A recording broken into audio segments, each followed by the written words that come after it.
i legjitimoni ato zgjedhje duke thënë që do të hymë në zgjedhje dhe do i fitojmë. Jo, e thash edhe radhën e kaluar. Ju duhet t'i thonin mos ma shumë atij populli, shini, ne nuk fitojmë zgjedhje.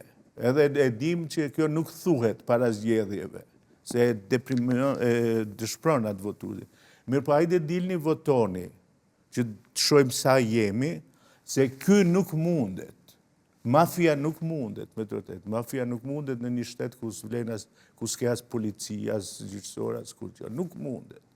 Shini, ati në Këshillin Bashkiak Tiranës, 5 drejtori shkuan në burg.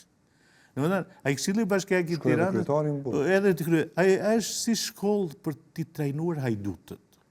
Kur gjo? Bashkia e Tiranës shkollë për të trajnuar hajdutët? Po shini, kur të shkojnë aq njerëz prej një institucioni, aty do me thënë dominojnë hajdutët, se aty kanë vetos hajdutët, se atje nuk shkuan 3 rojtarë në burg, cilët kanë vjedhë atje 2 bicikleta, po shkuan 5 drejtorët, që votat që taksat e shqiptarve i mirshin për vete dhe mande me ato taksa ato i blenin votat. Do me thënë, me paret e mija i vind të mu, ma blen të mu votën. Edhe kjo ndodhë atje dhe kur gjo, nuk ka aty, nuk ndodhë diçka e hatashme. Edhe në këto rrethana, ju qërë mund t'ju bëjnë Amerikanët? Ja, Amerikanët të zamë që është ashtu si që të opozita se.